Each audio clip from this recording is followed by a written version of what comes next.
अस्सलामुअलैकुम दोस्त। काफ़ी दिन से कोई वीडियो अपलोड ना करने पे माज़रत चाहूँगा, लेकिन क्या करें, ज़िंदगी की मसरूफ़ियात और रोज़गार के मसाइल में इंसान अक्सर बहुत सारी चीज़ें भूल जाता। खैर, आज हमारे पास एक ऐसा पुरस्कार वाक़या है जो आप लोगों को पैरानॉर्मल से मज़ीद रोशनास करवाएगा। ये वाक़या मेरे अपने दोस्त फ़हद के साथ पेश आया। फ़हद जब मुझे ये वाक़या बताता है तो मैं इस वाक़ये को स्पेसिफ़िकली निकाल कर रख लेता हूँ कि मुझे इस पर स्टोरी बनानी है, मुझे इस पर वीडियो बनानी है, लाज़मी सी बात है। लेकिन ऐसा हो नहीं पाता। तो इसलिए आज मैं रात के 3 बजे अकेला अपने घर में अपने कमरे को लॉक करके इस वीडियो को बना रहा हूँ।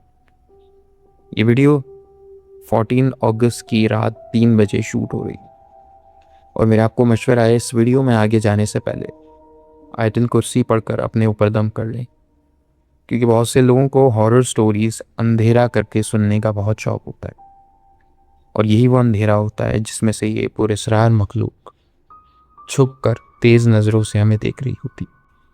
मेरा दोस्त फ़हद जो असल में एक सरकारी मुलाजिम था, उसका काम होता था कि उसे अक्सर कराची से हैदराबाद तो कभी हैदराबाद से इस्लामाबाद जाना पड़ता। इसके लिए गवर्नमेंट उसके लिए पब्लिक ट्रांसपोर्ट तो अरेंज कर दिया करती थी, लेकिन उसके पास अपनी गाड़ी नहीं थी। 2022 और 23 में जब अचानक लॉकडाउन हटने के बाद दोबारा से लॉकडाउन लगाया गया, ये वाक़या ठीक उसी वक्त का है। फ़हद एक सरकारी दफ्तर के सर्वे से वापस आ रहा था और इस वक्त ये हैदराबाद में था। काम ख़त्म करते करते और उस दफ्तर के बंद होने के वक्त पर काम को ख़त्म करते करते फ़हद को शाम के 5 बज चुके थे और दफ्तर के बंद होने का वक्त भी हो रहा था। इसलिए वो अपने घर, यानी उसकी रिहाइश की जगह जो उसे गवर्नमेंट ने अलॉट की थी, वहाँ जाकर कुछ देर कमर सीधी करने के इरादे से लेट जाता है। इसी में उसकी आंख भी लग जाती है और उसे वक्त का ख्याल नहीं रहता।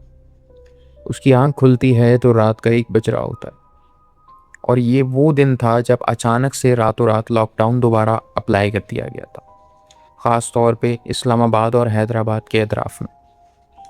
अब होता यह है कि रात के 1 बजे जब ये उठता है और अपने घर से बाहर निकलता है, तो जैसे तैसे करके ये हाईवे तक तो पहुंच जाता है, लेकिन जब वहाँ बस अड्डे पर पहुँचकर इसे मालूम होता है कि इस रात लॉकडाउन लग चुका है और कोई भी गाड़ी ऐसी इस वक्त मौजूद ही नहीं है जो इसे हैदराबाद से कराची ले जा सके।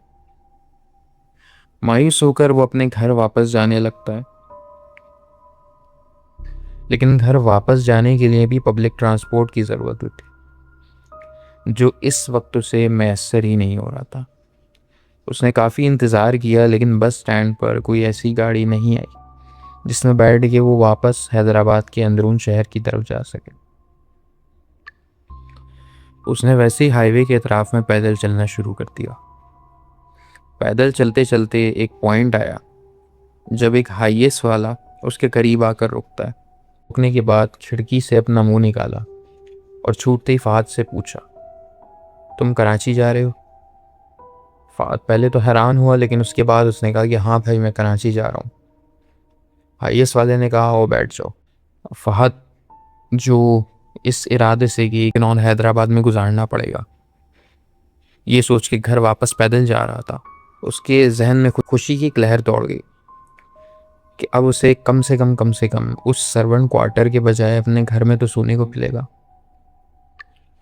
फहद जब हाईएस में सवार हो रहा होता है तो वो देखता है वो हाईएस बिल्कुल खाली होती है।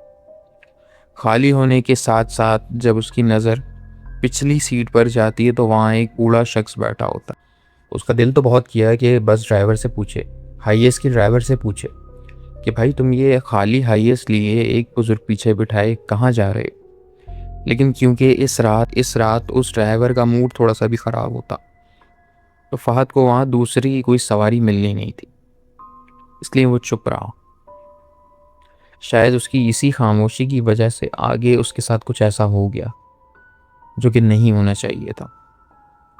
होता यह है कि जब वो बस चल पड़ती है तो उस बस के अंदर बहुत ज़्यादा सर्दी हो जाती है टेम्परेचर इतना नीचे चला जाता है कि फ़हद को भी उस बुज़ुर्ग की तरह सर्दी लगने लगती है। फ़हद आसपास देखता है, आसपास हाईवे, खुले मैदान, कहीं कहीं एक आध उजड़े पेड़, कहीं कहीं इक्का दुक्का उजड़े हुए पेड़ पौधे, ये सब नज़र आ रहा होता है।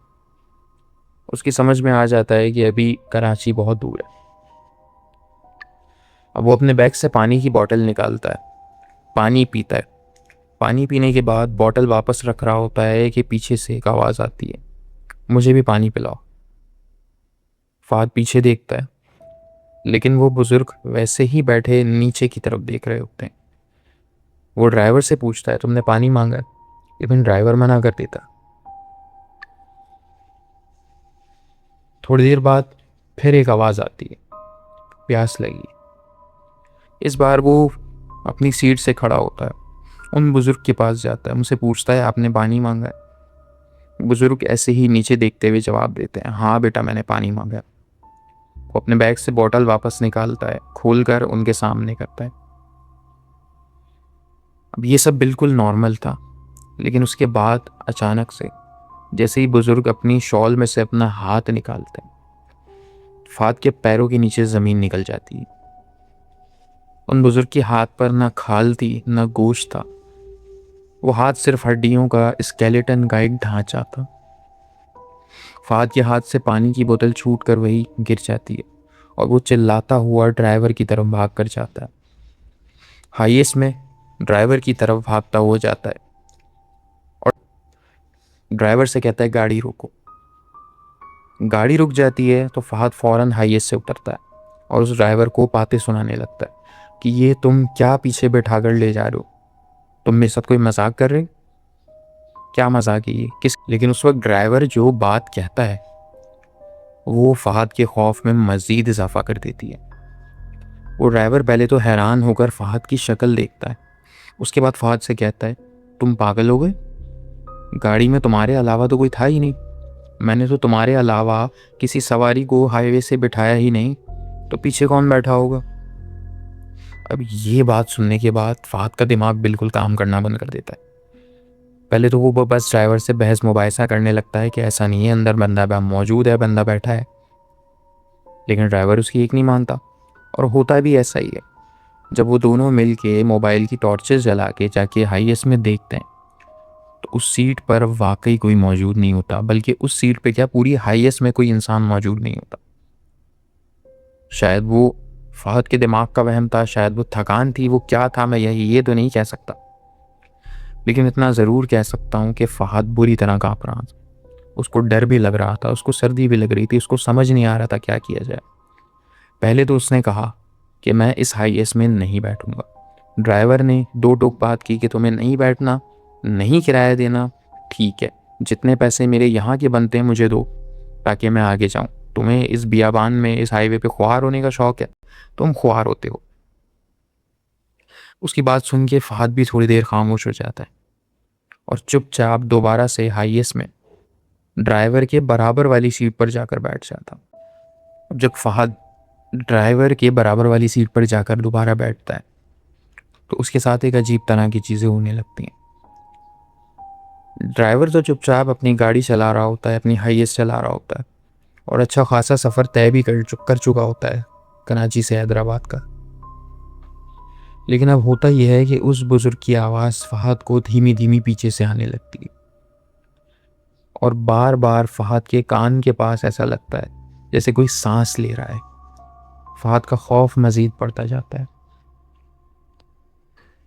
अब ये सब हो ही रहा था, उसके कानों में हल्की हल्की धीमी धीमी सरगोशी की आवाज़ आ रही थी कि अचानक वो साइड मिरर में देखता है और साइड मिरर पे सड़क पे यानी चलती हुई हाईएस्ट में से फ़हद को वही बुज़ुर्ग बाहर खड़े मुस्कुराते नजर आते हैं। अजीब बात ये थी कि वो हाईएस्ट चल रही थी, सड़क पीछे रहती जा रही थी, लेकिन वो बुज़ुर्ग अपनी जगह से हिल नहीं रहे थे, मानो वो हवा में फ्लोट कर रहे। ये देख के फ़हद का दिमाग मज़ीद घूम जाता है। वो जल्दी से ऊपर लगे बैक मिरर को देख, वो मिरर जिसमें ड्राइवर अपनी गाड़ी का जायज़ा ले सकता है। ड्राइवर के सर के ऊपर एक मिरर लगाया जाता है। अब फ़हद जैसे ही गाड़ी में आगे डैशबोर्ड पर लगे शीशे में देखता है तो उसके पैर कांपने लगते हैं, क्योंकि वही बुजुर्ग जो उसको 2 सेकंड पहले साइड मिरर में सड़क पर फ्लोट करता हुआ नजर आया था, अब वही बुजुर्ग दोबारा पीछे गाड़ी में बैठा हुआ नजर आ रहा है। फहद एकदम से चिल्लाता है और चिल्लाता हुआ ड्राइवर से कहता है कि गाड़ी रोको। ड्राइवर फिर ब्रेक लगाता है, गाड़ी रोकता है, और इस बार वो ड्राइवर ही फहद से कह देता है, भाई आप कोई दूसरी गाड़ी देख लो, आपका तमाशा बहुत हो गया है, आप कोई दूसरी गाड़ी देखो, आपकी बड़ी मेहरबानी। फहद चुपचाप अपना बैग उठाए, ड्राइवर साइड के दूसरे वाली सीट से, यानी जहाँ वो इस वक्त बैठा होता है, वहाँ से उतर जाता है।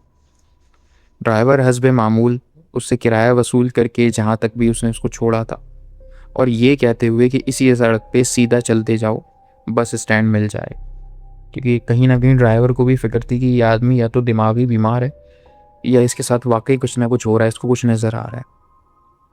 उससे कहता है कि इसी रोड पे थोड़ा सा आगे चलो, तुम्हें बस स्टैंड नज़र आ जाएगा। ये क्या है कि ड्राइवर हाईएस्ट दौड़ा देता है और वो चला जाता है। और होता भी ऐसा ही है, कोई 2 किलोमीटर पैदल चलने के बाद फहद को तकरीबन 2 से 2.5 किलोमीटर के फासला तय करने के बाद बस स्टैंड नज़र भी आ जाता है, जहाँ पर हैरत अंगेज तौर पे उसको जल्दी गाड़ी भी मिल जाती है और वो वापस कराची अपने घर पहुँच भी जाता है। अब यकीनन आप लोगों को ये कोई वहम लग रहा होगा, लेकिन ऐसा नहीं है, क्योंकि फहद जब कुछ महीनों बाद लॉकडाउन ख़त्म होने के दोबारा हैदराबाद गया और उस बस स्टैंड पर गया और उस हाईएस्ट वाले के बारे में मालूम किया, क्योंकि फहद उसका नंबर नोट कर चुका था और उसकी गाड़ी का नंबर भी नोट कर चुका था। फहद ने नोट किया कि उस बंदे का फ़ोन भी बन जा रहा है, कॉल नंबर जो होता है, और जब बस स्टैंड पे जाके फहद ने उस गाड़ी का नंबर बताया तो टिकट कलेक्टर भी 1 मिनट के लिए खामोश हो गया। उसने फहद को बताया कि इस गाड़ी का फला फला रात को, जब लॉकडाउन लगातार रात के तकरीबन 4 से 5 बजे एक्सीडेंट हुआ है, और इस हाईएस्ट में इतनी बुरी तरह का एक्सीडेंट हुआ है कि वो ड्राइवर मौके पर ही जा भाग हो गया, दौड़ गई। और उस दिन के बाद फहद ने उस बंदे का नाम कभी दोबारा अपनी ज़बान पे नहीं लाया। फहद को ये तो यकीन हो गया कि उस रात उस हाईएस्ट में कोई ना कोई पुरस्कार मिले। दोस्तों, ये था आज का पुरस्कार वाक़या। अगर आप लोगों को वीडियो पसंद आई हो तो कमेंट कीजिए, लाइक कीजिए, और अगर आप लोग इस चैनल पर नए हैं तो सब्सक्राइब करना ना भूलें।